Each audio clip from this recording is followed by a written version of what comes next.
If God truly exists, Darius Cole roared into the emptiness of his $40 million penthouse, his voice cracking with venom. He is a cruel, mocking thief. I have bought kingdoms, bent presidents, and owned the world's most impenetrable fortresses of finance. Yet he demands the only things I cannot pay ransom for, my son's breath. This was the desolate, blasphemous prayer of Darius Cole, a man who believed only in the quantifiable power of wealth, now kneeling before a terrifying truth. Money could not defeat death. Darius Cole, the architect of a sprawling global empire, was accustomed to winning. His life was a monument to merciless victory, built on spreadsheets and power moves. He wore authority like a tailored suit, stiff, expensive, and unyielding. But for the last 3 months, his invincible world had been reduced to a gilded cage surrounding a pediatric tragedy. His 3 identical sons, Ethan, Elliot, and Ezra, born within minutes of each other, were bound by a rare aggressive genetic disorder. It was a cruel biological lottery that had somehow targeted the progeny of a man who believed himself above chance.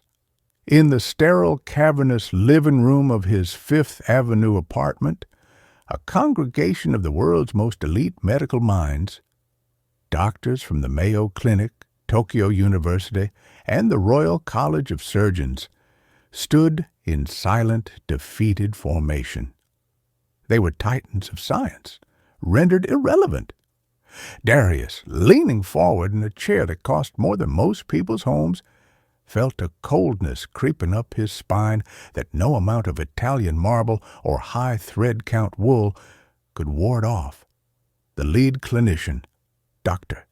Thorne, a man whose reputation preceded him across 3 continents, cleared his throat, the sound enormous in the silence.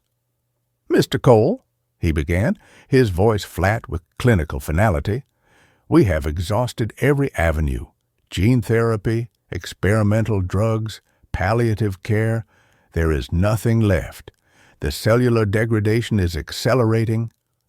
Darius merely held up a hand, his gesture demanding the brutal truth, not the softened jargon.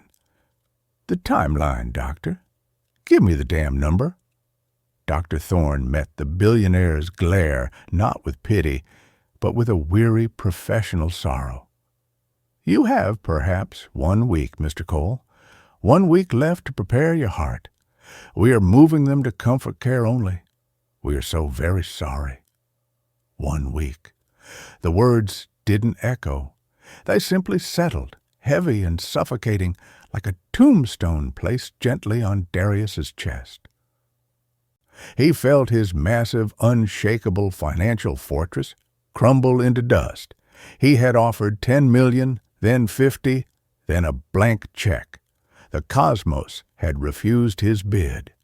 He stumbled to the nursery, a room that had once overflowed with golden light and the synchronized chaos of 3 healthy infants. Now, the triplets sat quietly on a plush emerald rug, identical in their matching yellow silk pajamas. Their heads, shaved for medical procedures, made their small, pale faces look even more fragile. They were thin, their eyes too large, staring blankly ahead. They hadn't eaten in days. They hadn't spoken in days. They hadn't laughed, cried, or even acknowledged their father's presence. They were not just physically ill. They had, collectively and silently, surrendered their souls to the darkness. Darius dropped to his knees, burying his face in his trembling hands. "God," he whispered, a sound alien to his lips. It was the prayer of a defeated king. "If you are real, if you truly see us, don't take them. Don't take what little light I have left. I can't fight death. I can only beg." It was a raw, honest plea, devoid of arrogance. He was utterly, utterly helpless. The answer to his prayer, it seemed, did not arrive in a flash of angelic light or a groundbreaking scientific discovery. It arrived in the form of a woman with worn hands and an unflinching gaze. Altha. Altha had been employed as the new housekeeper only 2 weeks prior, a silent, efficient presence in the vast estate. She was an unlikely vessel for divine intervention, a woman of simple means and unknown education, replacing the high-priced, polished staff Darius preferred. Yet she possessed a quiet strength that seemed to draw the light into the opulent darkness of the Cole household. 2 days after the doctor's final verdict, Altha saw what the medical experts, blinded by data, had missed. She found Darius in the hallway, slumped against the wall, staring at a surveillance feed of his son's, tears drying on his cheeks. She approached him, a daring move in a house where staff usually existed only as shadows. "Mr. Cole," she said, her voice soft but firm like riverstone, "may I speak plainly?" Darius merely grunted, too exhausted to maintain his usual imperious facade. "The doctors," Altha continued, looking past the feed and into the room itself, "they are trying to mend the body. But the boys, sir, they have already abandoned their spirit. Their little flames of hope have been quenched. They are waiting for permission to die because no one has given them a reason to live." Darius lifted his head, a flash of his old fury returning. "What insolence is this? You think a cleaning lady knows more than the best physicians in the world? Get out! Go polish silver!" "I am not speaking of medicine," Altha replied, not moving. Her faith gave her courage. "A disease takes the body, but despair kills the soul. Your sons need a promise, Mr. Cole, a sign that the storm will not last forever." She paused, looking directly at the grieving father. "You pray for a miracle, sir, but sometimes God sends the miracle not in a storm-breaking bolt, but in the most ordinary, overlooked way. Sometimes the miracle is simply a reason to believe." That afternoon, Altha retreated to the untouched, industrial-sized kitchen. Against the pristine, stainless steel, she began her counterattack against death. Her weapon was not an IV drip or a pill, but a rainbow cake.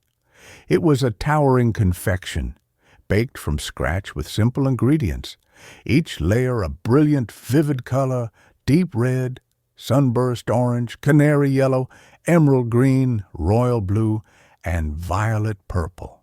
The air soon filled with the intoxicating, forgotten scent of butter, sugar, and vanilla, the smell of home, not a hospice. Darius watched her from the shadows of the doorway, his features twisted in scornful disbelief. "You waste time, Altha," he mocked, the bitterness heavy in his tone. "A child who refuses the most nutrient-dense liquid supplement will not be tempted by flour and sugar. You think batter and frosting can defeat the angel of death?" Altha turned, her hands dusted with flour, her expression radiant. "I know it cannot defeat death, Mr. Cole, but it can certainly defeat despair. This isn't food, it's a statement, a testimony." She carefully began to frost the cake in white cream cheese icing, making sure the colors peeked out clearly at the edges. "Every color is a promise, Darius," she explained, holding the knife steady. "The red is for the strength to fight. The yellow is for joy that waits beyond the shadows. The green is for the renewal of health. The blue is for peace that surpasses all understanding." "This is not medication," Altha declared. "This is a reason to continue living, a visible, edible, sweet promise from the one you have been begging. Arthur carried the enormous, vibrant cake on a silver platter into the dim living room. The triplets were still sitting together, their shoulders slightly touching, a silent, tiny pact against the world. The stark colors of the cake exploded in the gloom, demanding attention. Darius followed, his heart pounding, half expecting his sons to shriek in pain or cough up blood. This was a grotesque, desperate act, and he hated himself for allowing it. Altha set the cake down on a low table. She did not rush. She simply knelt, her eyes level with theirs, radiating an authentic, fierce love that Darius, despite all his power, had never managed to produce. "Ethan, Elliot, Ezra," she said softly, calling them by their names, giving them back their individual identities. "The world outside is waiting for you. The Father in heaven sent this sign. He didn't send a doctor, because the best doctor can only fix what is broken. He sent a promise, because He wants you to decide to be whole again." She cut a small, neat slice, revealing the kaleidoscope of color within. "Look," she urged, "a rainbow means the storm is over, and every color is a word for your life." She pointed to each layer, repeating the promise. "Red, you are strong. Yellow, you will laugh again. Green, you are healed. Blue, you are loved and safe." The eldest, Ethan, the tiny leader, watched her, his expression unreadable. For a moment, the room held its breath. Darius stood frozen, convinced this was the moment of complete failure. He saw the doubt, the fear, and the profound exhaustion in Ethan's eyes. It was the terror of a child who knew what was coming. Then, with a terrifying, profound exertion, Ethan's skeletal hand reached out. He didn't take the fork. He used his finger and scooped a minute amount of the red frosting. He brought it to his lips. And a flicker ignited. His eyes, which had been dull charcoal, suddenly possessed a bright, startled luminescence. It was an involuntary primal reaction to the sweetness, the color, the unexpected joy. Elliot, the second brother, watched Ethan. He hadn't moved a muscle in days. Now he leaned forward, drawn by the same almost invisible spark. He didn't look at Altha. He looked at his brother. He reached, not for the cake, but for a fallen crumb of yellow frosting on the table. He licked it, his tongue moving with agonizing slowness.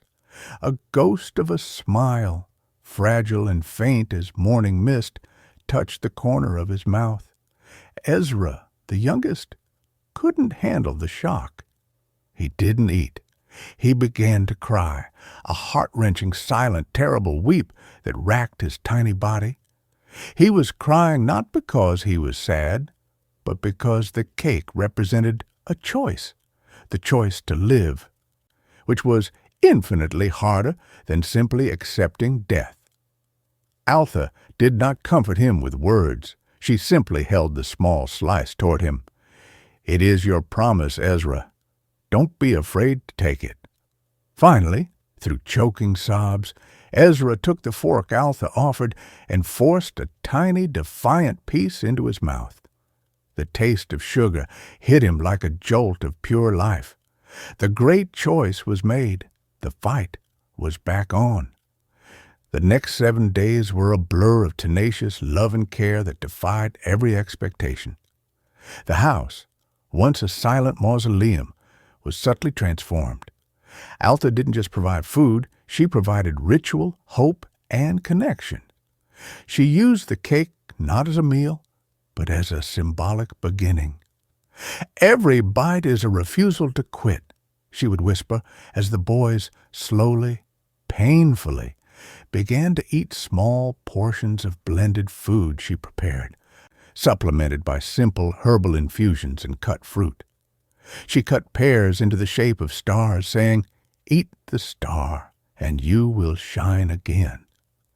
She mashed strawberries into a red paste, calling it Power Potion.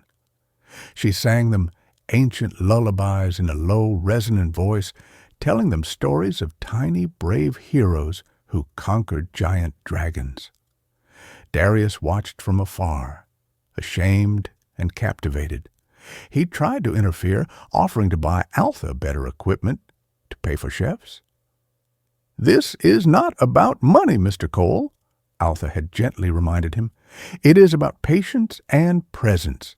It is about a love that is more valuable than anything in your vault. I am simply a pair of hands.